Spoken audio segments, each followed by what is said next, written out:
Okay, today we're talking about the KTM 85SX. It's been a great bike. It's gone through two kids. We've had it as a mini and a super mini. I've learned a lot from working on this bike at the races. Hopefully some of these tips and tricks can help you if your son or daughter has one of these bikes. Okay, we're talking about the 2018 to 2023 model.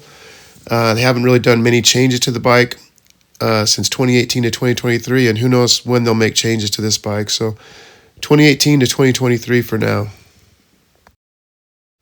Okay, one of the nice things about this bike, as I mentioned, you can use it as a mini or a super mini. The nice thing about the KTMs, you don't have to buy a new swing arm. You don't have to adjust the forks in the triple clamps.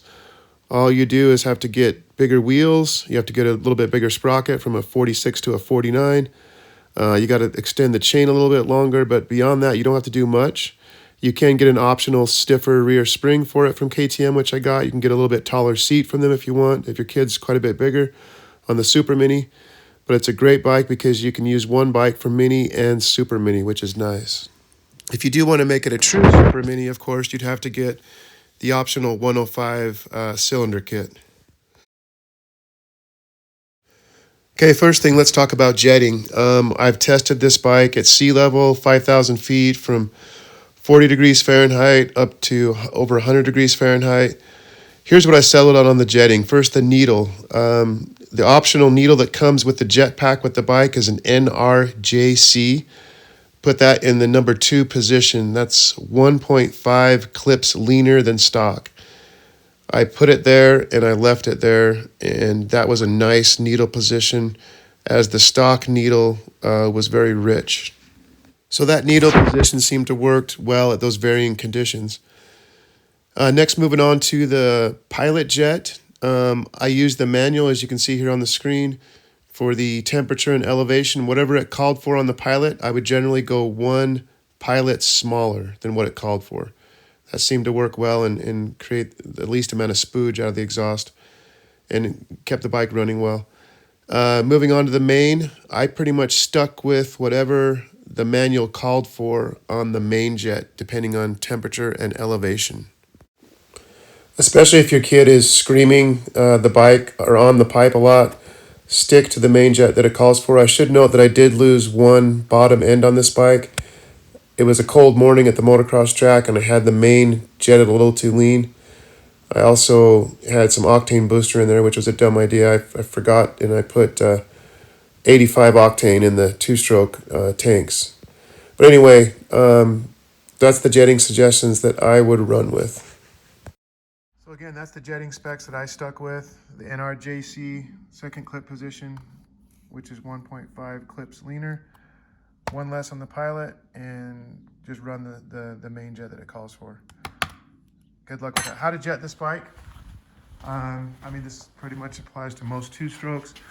You'll want to have the handlebars cocked to the left. What that does is it saves your throttle cable, gives you a little bit more slack. You want to keep an eye on the throttle cable when you're twisting the carburetor. It's always a good idea to have an extra throttle cable when you're going to the races. Anyway, but keep an eye on that. You'll disconnect the fuel line here. On this air box, it's supposed to be toolless. I found that you break fingernails unless you use a flat blade screwdriver to pop this off.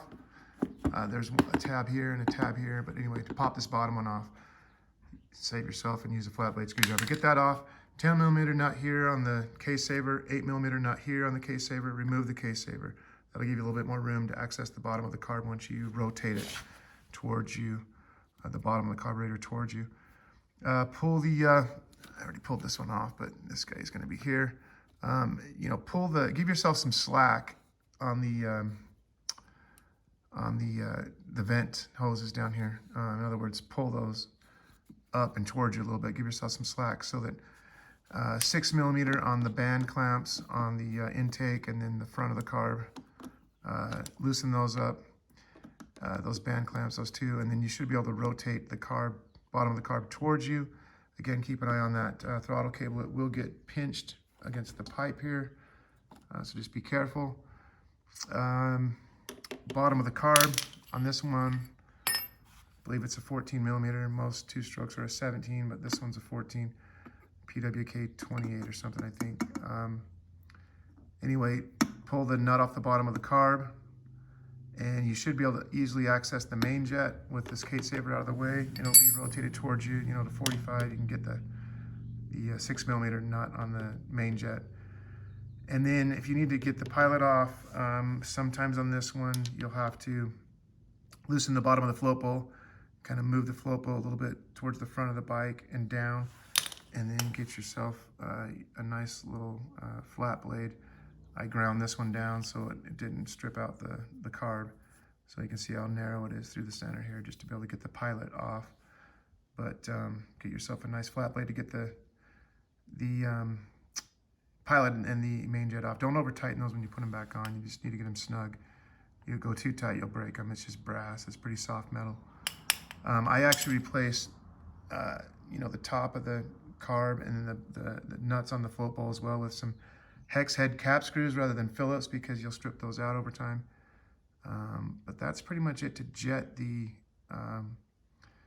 obviously if you need to get to the needle, you'll have to rotate the top of the carb towards you and then pull this, the slide out, and then, you'll have to figure out how to compress that spring and get that needle on there. That's a little bit of a pain, but pretty straightforward. So that's jetting the bike. On this one, about the center of the tire, right in here, is where I would take my measurement, set that flat on the swing arm, 46 to 49 millimeters. It's hard to do that while I'm filming this, but this one, you want to keep it right in there at 46 to 49 on this bike. And then make sure that your indicator marks on the rear axle are in the same spot on both sides. This one's a little tricky because this side's a little shallower than the other side, so just make sure you get that right.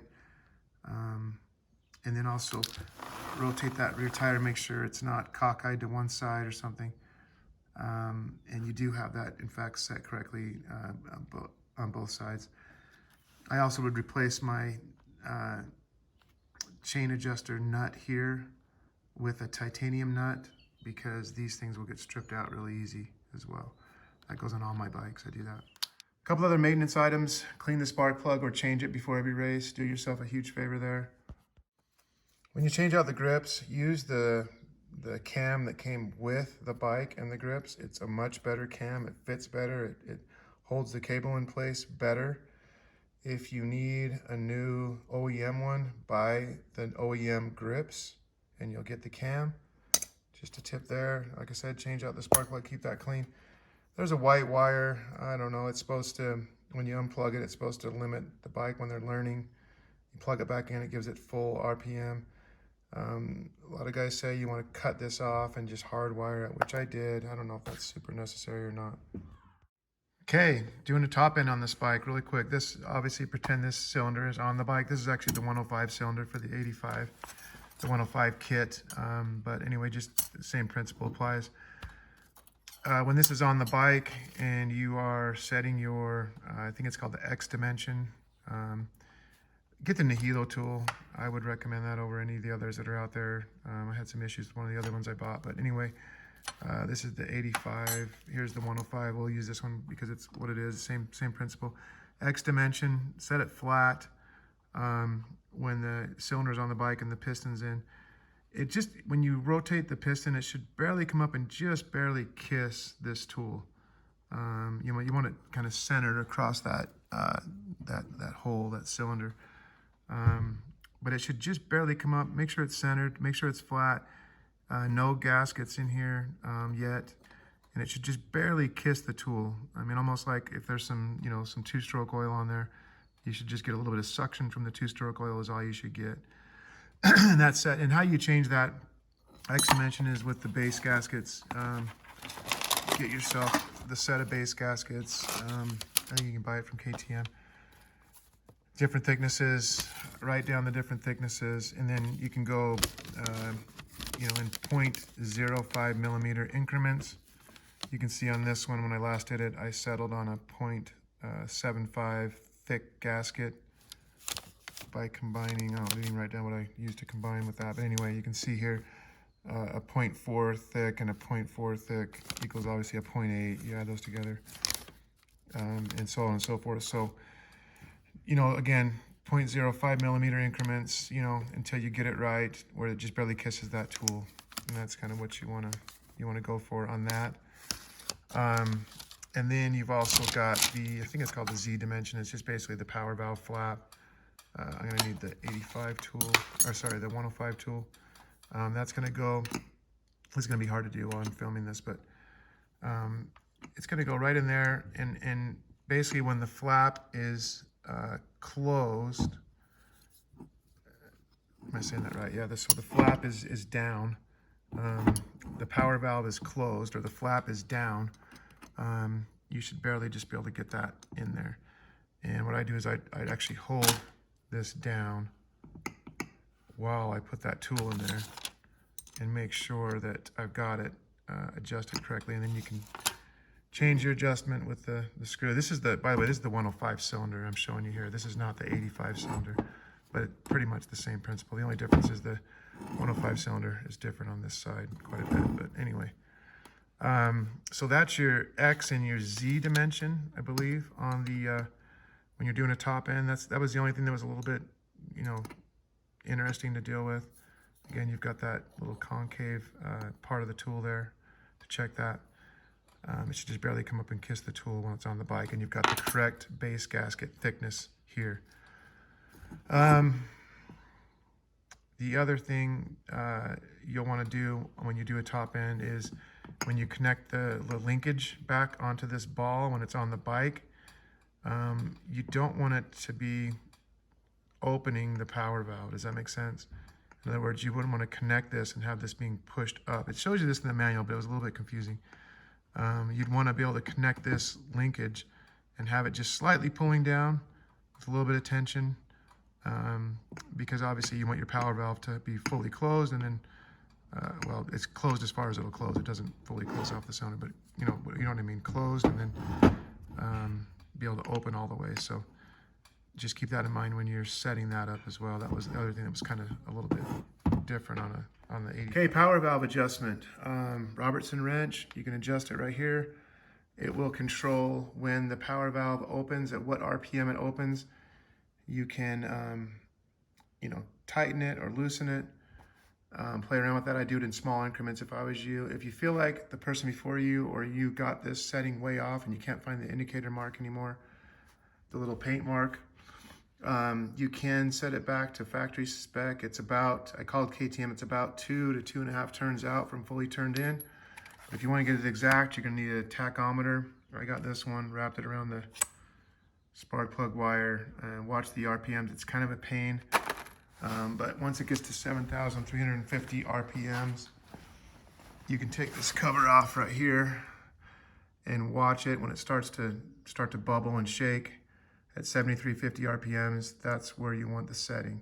So when it just starts to open, it should do that at 7,350 RPM if you want to get it set exactly back to stock. Things on this bike, re-grease the swing arm bearings fairly regularly. The nice thing is there's no linkage on this bike, so you don't have a lot to grease, but this you know, the swing arm bearing, grease those, check those. Water gets in there if you wash it a lot. I actually had to replace the steering bearings on this one because they were gone, they were shot.